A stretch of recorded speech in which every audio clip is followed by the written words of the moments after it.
नमस्कार, मी डॉक्टर रोहित भारती. श्वेत Bharti acting media या यूट्यूब चॅनलवर तुम्हा सर्वांचं मनपूर्वक हार्दिक स्वागत करतो.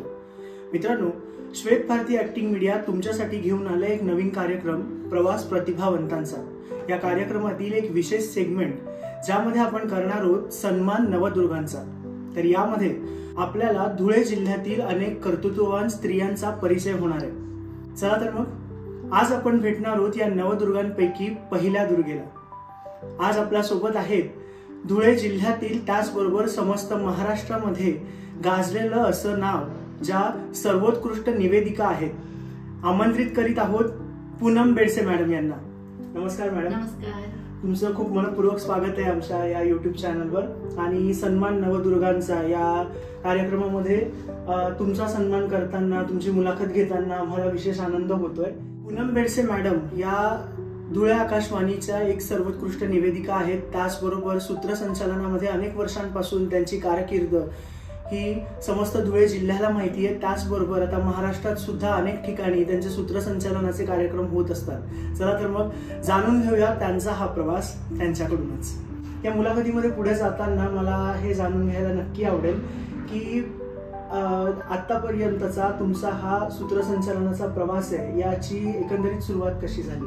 निवेदनाचा जो माझा प्रवास आहे तो म्हणजे मी जेव्हा धुळे आकाशवाणीला लागली तर मला वाटतं 2007-08 मध्ये मी जॉईन झाली होती. जेव्हा पहिल्यांदाच मी आकाशवाणीला रुजू झाली, पहिली ड्युटी होती माझी. आकाशवाणीचा एक नियम आहे की पहिल्या महिन्यात तुम्हाला एकच ड्युटी दिली जाते ट्रान्समिशनसाठी, आणि तेव्हाच मी पहिल्याच महिन्यामध्ये आकाशवाणीच्या एकूण 6 ड्युटीज केल्या होत्या. म्हणजे मला तरी असं वाटतं की आकाशवाणीमधली जी निवेदिका आहे सगळ्यात नशीबवान मी आहे की मी सगळ्या बाजूने आजपर्यंत 6 ड्युट्या आकाशवाणीच्या हमखासपणे घेत आलेली आहे. आणि असा माझा निवेदिकेचा जो प्रवास आहे आजतागायत तो चालू आहे. आणि 16-17 वर्ष झालीत मी आज आकाशवाणीला निवेदिका म्हणून काम करत आहे. एकंदरीत मला तुमच्या बालपणाबद्दल सुद्धा जाणून घ्यायला आवडेल की तुमचं बालपण कसं होतं? आमचं बालपण शेतकरी कुटुंबातले, एका खेड्या गावातले आम्ही, 3 बहिणी आणि 1 भाऊ. आणि मी सगळ्यात लहान, म्हणजे शेंडफळ म्हणतो ना आपण, त्या पद्धतीने. त्याच्यामुळे सर्वजण म्हणतात की तू नको होती पण जन्माला आली. आणि त्याच्यानंतर झालं असं की सगळ्यांमध्ये आज मी पुढे आहे, सगळीकडे माझं नाव प्रसिद्ध होत आहे. आणि त्या माध्यमातून आई वडिलांना एक अभिमानाचा तुरा रोवावा अशा पद्धतीने ते आज अभिमानाने सांगतात की आम्हाला नकोशी असणारी पूनम आज सगळीकडे पौर्णिमेचा उजेड पसरवते आहे, पौर्णिमेचा प्रकाश ती सर्वांना देते आहे. खरंच आपल्या नावाप्रमाणे खूप कमी लोकांना जगायला मिळतं. आणि आता त्यांनी आपल्याला ज्या पद्धतीने सांगितलं त्याच पद्धतीने एक आता बऱ्याचदा नकुशी खूप जास्त प्रमाणामध्ये जनजागृती करण्याची वेळ आपल्यावर आली होती. आणि त्याचं एक मूर्तिमंत उदाहरण की आपण आपल्या मुलीला तिच्या करिअरला सपोर्ट केल्यानंतर ती आपल्याला किती मोठ्या थरापर्यंत घेऊन जाऊ शकते आणि प्रसिद्धी त्याचबरोबर प्रचंड मेहनत आणि नावलौकिक सुद्धा मिळवून देऊ शकते. हे सुद्धा मॅडम त्याचंच एक नक्की उदाहरण आपल्याला आपण म्हणू शकतो. तर पालकांचा एकंदरीत सपोर्ट कसा होता या सगळ्या करिअरसाठी? पालकांचा सपोर्ट म्हणजे शेतकरी कुटुंब आणि कमी पैशांमध्ये समाधानी असणारे माझे आई वडील. वेळ आली तर लोकांच्या शेतातही काम करून त्यांनी मला शिकवलं. आणि ते सगळं शिकवत असताना त्यांना कधी वेळच नव्हता की माझ्यासाठी वेळ त्यांनी दिला असेल म्हणून. पण जेव्हा माझ्या मैत्रिणी ज्या होत्या की त्या सर्व हाय लेवलच्या, म्हणजे म्हणायला गेलं तर माझ्या हुशारीमुळे त्या आम्ही सर्व सोबत होतो. पण त्यांच्यामधलं टॅलेंट, माझ्यामधलं टॅलेंट, आम्ही सर्व सोबत असायचो. आणि मी शेतकऱ्याची मुलगी, त्या शिक्षकांच्या मुली, त्याच्यामुळे एक वेगळं नातं आमच्यामध्ये. मला त्यांच्याबद्दल अट्रॅक्शन, त्यांना माझ्याबद्दल अट्रॅक्शन होतं. आणि या सर्व गोष्टींमध्ये आई वडिलांनी कधी वेळ दिलाच नाही असं म्हटलं तरी चालेल. पण फक्त मी माझ्या मैत्रिणींना बघून प्रेरित होत गेली आणि पुढे येत गेली. त्यानंतरचा प्रवास जो होता तो लग्नाकडे वळला. आणि लग्न झाल्यानंतर परिस्थिती बदलली. आणि मग नंतर मी आकाशवाणीसाठी ट्राय केला. ओके. आणि मग ह्या सगळ्याची म्हणजे आपण काही आपल्यात कलागुण आहेत त्यांना आपण वाव द्यायला पाहिजे वगैरे, हे शालेय जीवनातून समजलं की महाविद्यालयीन जीवनात समजलं? शालेय जीवनापासूनच मी खूप म्हणजे म्हणतो ना आपण आगाऊ होती तसा प्रकार होता. म्हणजे आज आपण बघतो की ऑलराऊंडर व्यक्तिमत्व जे बघितलं जातं म्हटलं जातं तर ते सगळे गुण माझ्यामध्ये होते. म्हणजे कुठलाही कार्यक्रम असेल, गणपतीचा सीझन असेल, गरबा, दांडिया, नृत्य असेल तर प्रत्येक गावामध्ये म्हणजे गावामध्ये प्रत्येक वेळेला प्रत्येक स्टेजवर मी असेलच. काही ठिकाणी भूताचा शो असेल, नाटक करायचं असेल तर ते लगेच म्हणायचे की नाही पूनमला आपण सांगू, ती छान करेल. काही ठिकाणी एक पात्री प्रयोग असेल तर त्याच्यासाठी मला सजेस्ट केलं जायचं. डान्स परफॉर्मन्स असेल तर ते लगेच मला सांगायचे. नाही आरती करायची असेल, सुरुवातीला सर्वांचं स्वागत करायचं असेल तर नक्कीच माझं आवर्जून त्या ठिकाणी नाव घेतलं जात होतं. आणि या माध्यमातून मला कळायला लागलं की अरे आपण लोकांच्या समोर गेल्यानंतर कमी वेळामध्ये आपलं खूप कौतुक पण होतं आणि सगळीकडे आपलं नाव पण निघत असतं आणि त्यासोबतच 2 पैसे पण आपल्याला मिळतात. आणि त्याच बरोबरीने मी पथनाट्यामध्ये उतरली. तर पथनाट्य करत असताना ह्या सगळ्या गोष्टी मला सहज शक्य झाल्यात. वा. आणि पथनाट्य ह्या संदर्भातला काय स्पेसिफिक अनुभव होता तुमचा? पथनाट्य करत असताना सुरुवातीला मला जेव्हा मी शिकली म्हणजे जेव्हा आमचं ट्रेनिंग झालं होतं सटाण्याला तेव्हा तर त्या ट्रेनिंगमध्ये आम्हाला छोट्या छोट्या गोष्टी अशा शिकवल्या गेल्यात की नाटक कसं करायचं असतं पथनाट्य करत असताना किंवा गावातल्या लोकांना जेव्हा एकंदरीत गोळा करायचं असतं, जमवायचं असतं तर त्यावेळेला तिथे कशा पद्धतीने आपण सादरीकरण केलं पाहिजे. मग ह्या सगळ्या गोष्टी शिकत असताना साक्षरता अभियानावरची ती पथनाट्य होती आमची. पण ती सायंकाळी असायची. सायंकाळी 6 वाजता एक गाव असायचं आणि रात्री 9 वाजता दुसरं गाव असायचं. म्हणजे लोकांचा तो झोपायचा टाइम आणि त्यावेळेला दोघं गावं आमची एकाच वेळी कव्हर होत होती. Okay okay okay. आणि महाराष्ट्र शासनाचं होतं की कुठल्या योजनेअंतर्गत? महाराष्ट्र शासनाअंतर्गतच होते हे सगळे कार्यक्रम. आणि त्यावेळेला मला वाटतं आम्ही 36-38 गावं केली होती कव्हर आम्ही. ओके. म्हणजे खरी सुरुवात ही तुमची अभिनयापासून झाली आहे. आणि मग सूत्रसंचालनाचा हा प्रवास कधी ते वळण घेतलं आणि सूत्रसंचालिका म्हणून यावं असं कुठल्या गोष्टीवरून तुम्ही डिसाईड केलं आणि आता तो प्रवास सुरू आहे? जसं मी धुळ्यामध्ये आली, धुळ्यामध्ये आल्यानंतर आकाशवाणीकडे वळली. आकाशवाणीला जसाही मला चान्स मिळाला की या ठिकाणी आपण निवेदिका म्हणून आपण सिलेक्ट झालेलो आहोत त्यानंतरचा जो प्रवास होता की म्हणजे छोट्या छोट्या गोष्टी, पहिली अनाउन्समेंट असेल ती कशी केली पाहिजे मग त्याचं आम्हाला ट्रेनिंग दिलं गेलं. मग ती ट्रेनिंग दिलं गेल्यानंतर आमची रिहर्सल घेण्यात आली. म्हणजे एक ड्युटी आम्हाला मॉर्निंग लावली जायची आणि एक नाईट ड्युटी दिली जात होती. मग त्या ड्युटीमध्ये आम्हाला आमच्याकडून करून घेतलं त्यांनी आणि त्या पद्धतीने ट्रेनिंगमध्ये आपण सक्सेस झाल्यानंतर सहज कोणीतरी म्हणाले की मॅडम तुम्ही बाहेर करू शकतात. मी म्हटलं नाही मला जमणार नाही. तर ते मला म्हणाले की नाही मॅडम तुम्ही करू शकतात, प्रयत्न तर करून बघा. मग मी म्हटलं ठीक आहे ना. एक अँकरिंग होतं, घरच्यांचंच होतं लग्नातलं आणि मग ते अँकरिंग मी केलं. मग ते अँकरिंग केल्यानंतर सर्वांनी खूप कौतुक केलं. मग खूप छान वाटलं मला की अरे एवढं कौतुक करताय, एवढं कौतुक करताय. आमचे ऋषिकेश सर आहेत, मी त्यांना फोन केला की सर आज मी या ठिकाणी जे अँकरिंग केलं तर माझं खूप सारं कौतुक होतं आहे आणि याचं श्रेय तुम्हाला जात आहे. मग ते मला बोलले की मॅडम फक्त श्रेय देऊन उपयोग नसतो, आपण जेव्हा खऱ्या जीवनामध्ये उतरतो तेव्हा पैसा खूप महत्वाचा असतो आणि पैशाला आपण महत्व हे दिलंच गेलं पाहिजे. आणि मग त्यावेळेला मला जाणवलं की आपण खरंच पैशांसाठी काहीतरी केलं पाहिजे. जसं आकाशवाणीला आपण 2 पैशांसाठी आपण आलो होतो तर त्याच माध्यमातून जेव्हा आपण निवेदिकेचा प्रवास आपण चालू केला, सूत्रसंचालनाकडे जशी मी वळली तर तेव्हापासून मला कळायला लागलं की नाही आपण पण 2 पैशांसाठी काम केलं पाहिजे. आणि तेव्हापासूनचा तो जो प्रवास आहे तो आजतागायत सुरू आहे. पण एक आवर्जून या ठिकाणी मला सांगावंसं वाटतं की जेव्हा पैशांचा विषय निघाला तेव्हा मी सहसा बोलत नव्हते की या कार्यक्रमाचं मानधन मला किती दिलं जाणार किंवा मानधन देणार की नाही असं.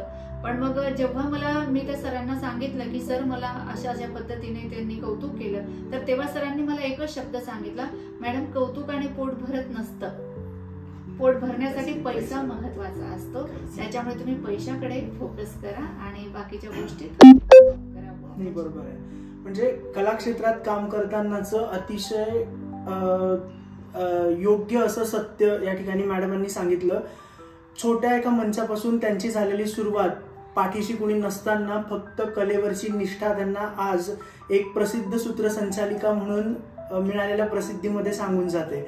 तर सूत्रसंचालनाचा एकंदरीत हा जो प्रवास आहे हा लग्नानंतर सुरू झाला की लग्न आधी सुरू झाला होता? खरं पाहायला गेलं तर सूत्रसंचालनाचा जो प्रवास आहे तो आधीपासूनच माझ्यामध्ये होता. पण कसं असतं, शेतकरी कुटुंब म्हटल्यानंतर स्टेजवर गेलो तर बाकीच्यांना थोडंसं वेगळं वाटायचं की अरे ही कंटिन्यू स्टेजवरच असते. मग त्याच्यामुळे वडील पण म्हणायचे की अभ्यासाकडे लक्ष दे असं. मग लग्नानंतर जसं मी आकाशवाणीला जॉईन झाली, म्हणजे लग्न झालं त्याच्यानंतर थोडी परिस्थिती आमच्यावर आली आणि त्या परिस्थितीमधून मला काही निर्णय घ्यावे लागले. आणि नंतर मग मी जेव्हा साक्रीवरून धुळ्यामध्ये आली तर धुळ्याला आल्यानंतर मग तेव्हाच हा जो खरा प्रवास आहे तो चालू झाला माझा. अच्छा, मग ह्या सगळ्यामध्ये तुमच्या सासरच्या कुटुंबाची कशी मदत तुम्हाला, साथ तुम्हाला मिळाली? कारण ड्युटीचे टायमिंग्स असतील, स्केड्यूल्स असतील, त्यानंतर आकाशवाणीवर निवेदक म्हणून काम करायचं, ते कुठेतरी इंडस्ट्रीशी रिलेट करणारं होतं. आणि तर ह्या सगळ्यात त्यांचा सपोर्ट कसा होता? नक्कीच त्यांचा सपोर्ट तर चांगलाच होता. पण जसं पण मी आकाशवाणीसाठी धुळ्यामध्ये आली तर तेव्हा मी रूम केला होता इकडे. आणि आमचं छोटं कुटुंब आहे, माझे मिस्टर आहेत आणि माझी मुलगी आहे. मग आमचं 3 जणांचं कुटुंब असल्यामुळे जास्त करून मला बाकीच्या गोष्टींचा त्रास काही झाला नाही. म्हणजे जसं की आकाशवाणीची ड्युटी सकाळी 5 वाजता आमची असते, आजही असते. पण आकाशवाणीची ड्युटी करत असताना जेव्हा दुपारून मला घरी यायला 12 किंवा 1 वाजायचा, तर तेव्हा माझ्या लक्षात आलं की मी ड्युटीला जाते तर घरचे आपले उपाशी असतात. मग त्याच्यासाठी मी स्वतःला काही गोष्टींचं असं म्हणजे म्हणतो ना वळण लावून घेतलं. 3:30 वाजता उठायचं सकाळी आणि स्वयंपाक करून ठेवायचा. त्याच्यामुळे मुलीचे पण हाल होत नव्हते आणि माझ्या मिस्टरांचे पण हाल होत नव्हते. म्हणजे जी कुरकुर होती की तू हे केलं नाही ते केलं नाही, त्या गोष्टी कधी घडल्या नाहीत. त्याच्यामुळे आजतागायत मी स्वतःला असं घडवून घेतलेलं आहे, कुठेही जायचं असेल तर घरात पहिले स्वयंपाक तयार ठेवायचा, म्हणजे आपल्याला कुठल्याही प्रकारचा त्रास हा होत नाही. या ठिकाणी अनेकविध उदाहरणांनी युक्त अशा या आजच्या दुर्गेचं रूप आपल्याला बघायला मिळत आहे. कारण एखादी कला आपल्याला जोपासायची असेल, एखादं काम आपल्याला करायचं असेल, लग्नानंतर ती जबाबदारी पार पाडायची असेल, तर सगळ्यांसाठी जेवणाच्या वगैरे सुविधा उपलब्ध केल्यानंतर आपण आपल्या कामासाठी जाणं ही एक्स्ट्रा जबाबदारी स्त्रीला पार पाडावी लागते. आणि ती कशा पद्धतीने त्यांनी मॅनेज केली हे खरंच मॅडमांच्या या वक्तव्यातून आपल्याला शिकण्यासारखं आहे. तर खूप छान वाटतं ही मुलाखत घेताना तुमच्याकडून. तर एकंदरीत ज्यावेळी आकाशवाणीसाठी सिलेक्शन झालं, आणि कारण ती प्रोसेस प्रत्येकाच्याच आवाक्यातली नसते, खूप काही 2-3 प्रोसेसमधून जावं लागतं की फॉर्म भरणं असेल, इंटरव्ह्यूज असतील किंवा अनेक काही गोष्टी असतील.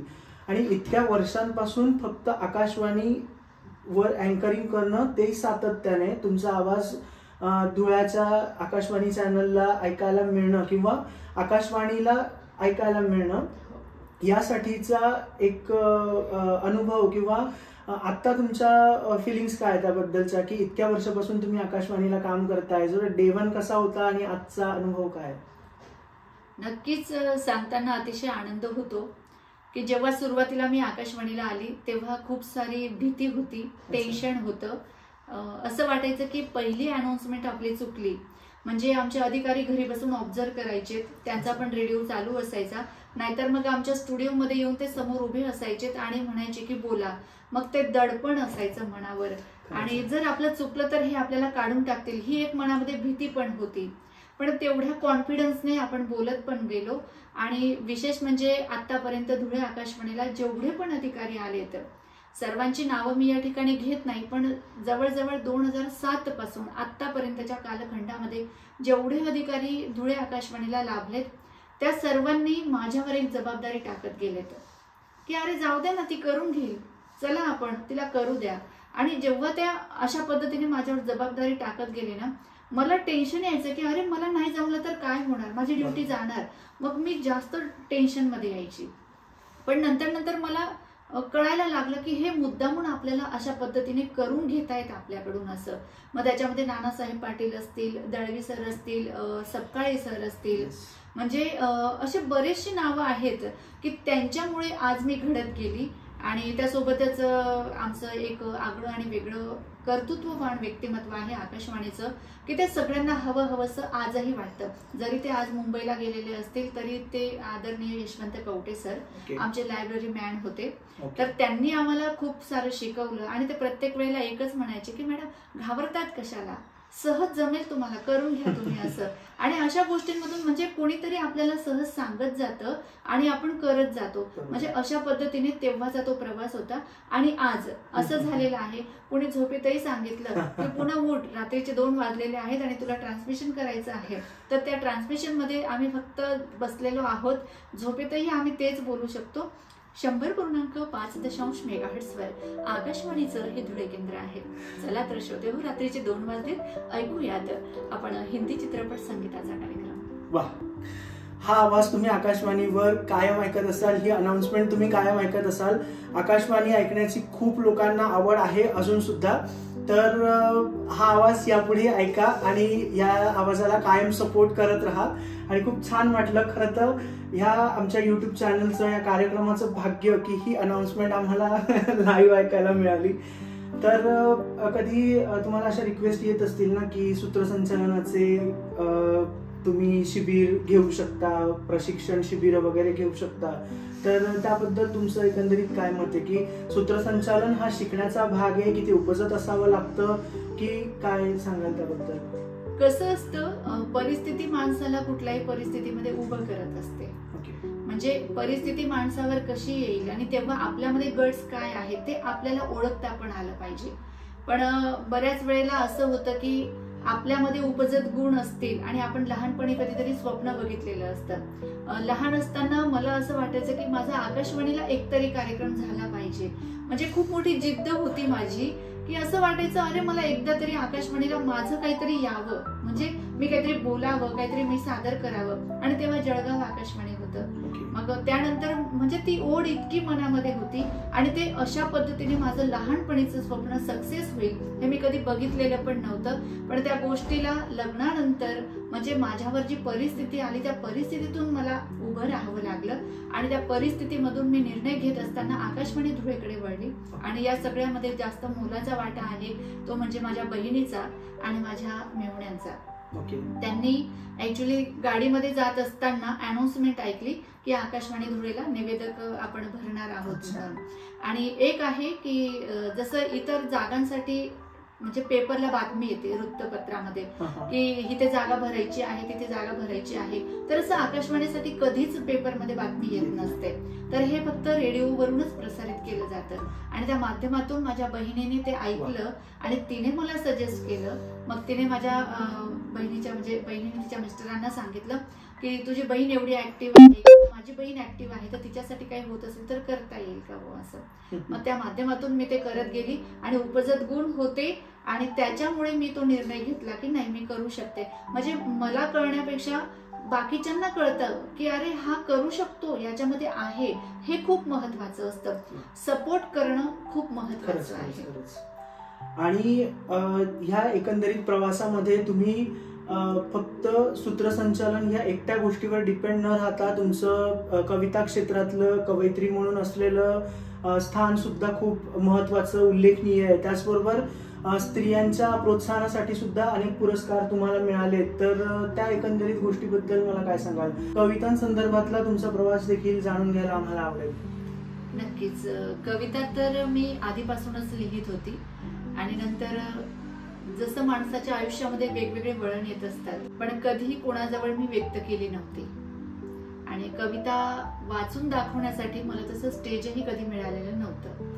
पण कवी संमेलन जे आहे तर त्याच्यामध्ये मी सहभाग घेत गेली किंवा निमंत्रित कवींमध्ये आपल्याला इन्व्हाइट करत गेले आणि त्या माध्यमातून मी माझी कविता लोकांपर्यंत पोहोचवत गेली.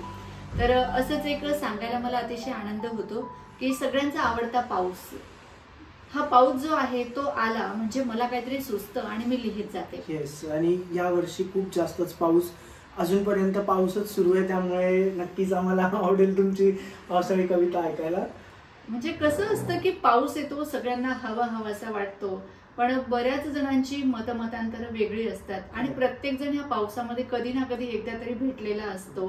त्या पावसाबद्दल त्याची वेगवेगळी मतं असतात आणि तो कुठेतरी कवितेमधून मांडण्याचा प्रयत्न करत असतो. पण या कवितेला, ह्या कविता लिहित असताना मी या पावसाला माझा एक मित्र म्हणून संबोधत असते आणि तो मित्र मला कशा पद्धतीने छळतो ते मी त्या कवितेमधून अनेक वेळा सादर करत असते. म्हणजे बऱ्याच वेळेला तो मला भेटण्याचं आमंत्रण देतो, पण मी ते स्वीकारत नाही. मी म्हणते की अरे नको, मला वेळ नाही तुला भेटायला. आणि मग तो म्हणतो की तू फक्त बाहेर पड, बघतोच मी, तू कशी मला भेटत नाही म्हणून. आणि अचानक आम्ही जेव्हा बाहेर पडतो, पावसाचं कुठे चिन्हही नसतं, पण अचानक मी बाहेर निघावं आणि त्याने मला रस्त्यात गाठावं आणि मग ती आमची दोघांची झालेली भेट असेल. आणि मग तेव्हा मला काहीतरी सुचत जातं आणि मी लिहित जाते की हा असाच काय म्हणतो त्याला, हट्टीपणा करत जातो आणि मला कुठेतरी रस्त्यात अडवतो आणि म्हणून तू मला आवडतो असं म्हटलं तरी ते चालू शकतं. म्हणजे कसं असतं, कविता लिहित असताना त्याचं माइंड त्या पद्धतीने विचार करत असतं. कधीतरी तो अवेळीच येतो. मी सकाळी रांगोळी काढलेली असते आणि तो अचानक पाऊस येतो आणि ती रांगोळी पुसून जातो. मग तेव्हा मला त्याच्याबद्दल काहीतरी बोलावंसं वाटतं, काहीतरी लिहावंसं वाटतं. अशाच पद्धतीने अनेक कविता माझ्या पावसावरच्या आहेत. ज्या दिवशी पाऊस आला त्या दिवशी मी लिहिलं नसेल तर लोकांचे मला फोन येतात, मॅडम तुमचा मित्र आलेला आहे, तुम्ही काही लिहिलं नाही का? अहो आम्हाला ऐकायचं होतं, वाचायचं होतं, पाठवा तरी. म्हणजे अशा पद्धतीने पाऊस आणि मी, आमचं दोघांचं एक समीकरण आहे. तो माझा लाडका आहे, मी त्याची लाडकी आहे. नाही, खरंच कविता हे आपल्यातल्या संवेदनांचं उत्कट चित्र नसतं आणि त्यातूनच एक कवी घडत असतो, जन्माला येत असतो असं म्हणता येईल. तर तुमच्या चारोळ्या खूप जास्त फेमस आहेत. म्हणजे बऱ्याचदा स्टेटसमधून किंवा काही सदरातून वगैरे त्या छापून आलेल्या मी अनेकदा तुमच्या पोस्टला पाहिल्यात. तर त्या चारोळ्यांबद्दल काय सांगाल? कुठल्या प्रकारच्या कविता तुम्ही करतात? म्हणजे चारोळी असेल, मुक्तछंद असेल, की कुठल्या पद्धतीची कविता तुम्हाला जास्त स्फुरते? तसं बघायला गेलं तर मुक्तछंदामध्ये मी जास्त लिखाण करत असते. आणि मुक्तछंद म्हटलं म्हणजे त्याला चारोळीला कसं एक लिमिटेशन्स असतात आणि त्या चारोळी लिहित असताना आपल्याला यमक पण साधावं लागतं. तसं मुक्तछंदामध्ये जेव्हा तुम्ही लिहितात तेव्हा तुम्हाला म्हणजे मुक्त स्वातंत्र्य असतं तुम्हाला. तुम्ही त्याच्यात पण कसं असतं, व्यवस्थितपणा त्याच्यामध्ये मांडला गेला पाहिजे. तुम्हाला काय म्हणायचं आहे ते कमी शब्दांमध्ये लोकांपर्यंत पोहोचवलं गेलं पाहिजे. तर चारोळी जरी म्हटली तरी ती चारोळी कमी शब्दांमध्ये लोकांपर्यंत पोहोचवली गेली पाहिजे असं. आणि मुक्तछंदामध्ये माझं लिखाण चांगल्या पद्धतीने आहे, जास्त करून मी त्या पद्धतीने लिहित असते. अच्छा. आणि अलीकडेच तुम्हाला मिळालेल्या पुरस्कारांबद्दल आम्हाला जाणून घ्यायला आवडेल की आतापर्यंत या सगळ्या प्रवासामध्ये लक्षात राहतील आणि अगदी पटकन सांगता येतील असे कुठले पुरस्कार तुम्हाला मिळालेत ते आम्हाला जाणून घ्यायला नक्की आवडेल. तसे तर अनेक पुरस्कार आतापर्यंत मिळालेले आहेत. जसं की खानदेश महोत्सव दरवर्षी होत असतो आपला, नाशिकचा कार्यक्रम असेल, अनेक अन्याय अत्याचार निर्मूलन समितीचे असतील, म्हणजे सगळे जवळजवळ राज्यस्तरीय जे पुरस्कार आहेत, शासनाचे अनेक पुरस्कार मला मिळालेले आहेत. तसं तर आपण आज मोजून ठेवलेले नाहीत किती पुरस्कार आहेत असं, पण खूप आनंद होतो की आपल्या कामाची जेव्हा पावती आपल्याला कोणीतरी देत असतं. तर त्या माध्यमातून आज या ठिकाणी रोहित तू मला बोलवलं आणि अनेक पुरस्कारांच्या संदर्भात अनेक माझा हा जो प्रवास आहे या प्रवासाबद्दल तू माझ्याकडून जाणून घेतलं आणि लोकांसाठी आपण काहीतरी प्रेरणादायी आहोत या गोष्टीचा मला खूप आज आनंद होतो. खरोखरच पूनम बेडसे मॅडम आपल्यासाठी प्रेरणादायी नक्कीच आहेत. त्यातलं आणखी एक विशेषत्व म्हणजे त्या एक गुणी अभिनेत्री सुद्धा आहेत. अनेकदा माझ्या आईच्या रूपाने त्यांनी 2-3 फिल्म्समधून आपण कामं केली आहेत, काही जाहिरातींमधून आम्ही दिसलोय सोबत. त्याचबरोबर आत्ताच कलियुगाची मुलगी या सिनेमाच्या दरम्यान सुद्धा शूटिंग संदर्भात आम्ही भेटलो होतो. तर तुमच्या अभिनय प्रवासाबद्दल आणि त्याचबरोबर एक ती म्हणून एक सिनेमा सुद्धा संपूर्ण महाराष्ट्रात प्रदर्शित झालाय, त्यात सुद्धा त्यांची महत्वपूर्ण भूमिका आहे. तर तुमच्या या अभिनय प्रवासाबद्दल सुद्धा जाणून घ्यायला आवडेल की पहिली संधी कशी मिळाली आणि अभिनय एकंदरीत तर पथनाट्यातनं तुम्ही काम केलंय त्याबद्दल तर आपण ऐकलंच, पण कॅमेरा समोर एका सिनेमात काम करण्याचा अनुभव तुमचा कसा होता? अभिनयाच्या याच्यामध्ये अनेक अहिराणी चित्रपट आहेत, मराठी चित्रपट आहेत, त्यासोबतच छोटे छोटे शॉर्ट फिल्म आहेत. त्याच्यामध्ये तर आपण सोबतच काम केलेलं आहे, तुला चांगलंच माहिती आहे. आणि त्यानंतर अनेक गाणे आहेत जे की अहिराणी आहेत, मराठी आहेत, खानदेशातले अनेक आपले जे कलाकार पुढे येत आहेत, गायक आहेत, त्याच्यामध्ये प्रशांत देसले असतील, जगदीश संधानशिव असतील. तर या सगळ्यांच्या सोबत म्हणजे त्यांच्या गाण्यांमध्ये ते आपल्याला त्यांचं पात्र जे आहे त्याच्यासाठी आपल्याला सिलेक्ट करतात. माझा हा अभिनयाचा प्रवास आजतागायत सुरू आहे. नाही, नक्कीच. आणि तो अभिनयाचा प्रवास खरंच अभिनय संपन्न आहे, कारण सैनिकांवर आलेलं एक गाणं होतं, त्यातली तुमची इमोशनल भूमिका असेल, त्याचबरोबर आईचं कॅरेक्टर करण्याचं तुमचं एकंदरीतच प्रत्येक व्यक्ती तुमच्या मुलाच्या भूमिकेत काम करत असताना त्याची खरीच आई तो ऑन स्क्रीन पण बघत असतो. हा माझा वैयक्तिक अनुभव तुमच्यासोबत काम करण्याचा आहे. तर सैनिकांच्या जीवनावर आधारित एक तुमचं सॉन्ग मध्यंतरी आलं होतं, तर त्या संदर्भात आम्हाला ऐकून घ्यायला आवडेल. नक्कीच. ते जे गीत होतं देशावरचं होतं आणि त्याच्यामध्ये मला वाटतं वालखेडा गावामध्ये अनेक जण त्या आर्मीमध्ये आहेत आणि त्या गावावर ते म्हणजे तिथल्या एका जवानावर त्या तुझ्यासारखाच एक छोटा म्हणजे एक युवक होता आणि त्याने ते गीत त्या ठिकाणी तयार करण्याचं त्याच्या मनामध्ये आलं होतं. त्याला असं वाटलं की आपल्या देशासाठी एवढे लोक आज जात आहेत सेवा करण्यासाठी, तर आपण पण आपल्या गावाकडून काहीतरी दिलं पाहिजे, म्हणून त्याच्या पद्धतीने त्याने ते तयार केलं होतं गाणं. आणि अतिशय सुंदर अशी भूमिका होती. माझा मुलगा त्या मिलिटरीमध्ये जातो आहे आणि तो जातो तेव्हा आनंदाने, पण जेव्हा परत येतो तेव्हा त्याचं ते आलेलं प्रेत होतं आणि त्या प्रेताशी मला तिथे त्या ठिकाणी मला सगळं म्हणजे हावभाव दाखवायचे होते. माझ्या मुलाचं प्रेत माझ्या समोर पडलेलं आहे आणि तो आकांड तांडव मला त्या ठिकाणी दाखवायचा होता. तर तेव्हा मला बरेच जण म्हटले की मॅडम तुम्हाला आम्ही ग्लिसरीन तुमच्या डोळ्यामध्ये टाकतो बुवा असं. तर मी तेव्हा त्यांना म्हणाली होती की सर ग्लिसरीन टाकायची गरज नाहीये, तुम्हाला जे हवं ते मी तुम्हाला या ठिकाणी देऊ शकते. आणि तेव्हा तो माझा जबरदस्त अभिनय झाला होता. आणि याच पद्धतीने लोक असं म्हणतात की आपण मरतो तेव्हा आपण तिरडीवर लोक आपल्याला घेऊन जातात, पण मला सांगायला अतिशय आनंद होतो की मी जिवंतपणे तिरडीवर फिरून आलेली आहे. तर आपल्या खानदेशातलं अतिशय सुपर असं गाणं आहे ओ माडी सॉन्ग, जे जीपी प्रोडक्शनचं आहे. गोकुळ पाटील सर जे आहेत तर त्यांचं अतिशय सुंदर असं गाणं आहे. त्यांच्या आईवर त्यांनी ते लिहिलेलं आहे आणि ते त्या माध्यमातून त्यांनी पुढे आणलं. तर ते गाणं आपलं आदर्श शिंदे सरांनी गायलेलं आहे आणि त्या गाण्याचा अभिनय करण्याचं जे काम होतं ते माझ्याकडे आलेलं होतं आणि त्या माध्यमातून ती आई त्या ठिकाणी म्हणजे मरण पावलेली आहे आणि तिचा जो सगळा प्रवास होता तर तो तिरडीवरून चालू झालेला होता आणि त्या ठिकाणी मी ती तिरडीवर फिरली होती. तर तेव्हाचा तो अभिनय होता तो जबरदस्त होता माझ्यासाठी. आणि खरंच आजही लोक बघतात तेव्हा खूप रडतात त्या गाण्यासाठी आणि खूप छान माझ्याबद्दल त्यांनी लिहून पाठवलं होतं किंवा बोलून दाखवलं होतं. प्रतिक्रिया जेव्हा येतात तेव्हा या सगळ्यांचं जे माझं मत आहे ते सगळं आदर्श शिंदे सरांना जातं किंवा जीपी प्रोडक्शनला जातं. आणि त्याच पद्धतीने आज या कार्यक्रमामध्ये मला या ठिकाणी बोलवलंच, म्हणून आजच्या या कार्यक्रमाचं जे काही क्रेडिट आहे ते फक्त आमच्या SB अकॅडमी मीडियासाठी जात आहे. धन्यवाद.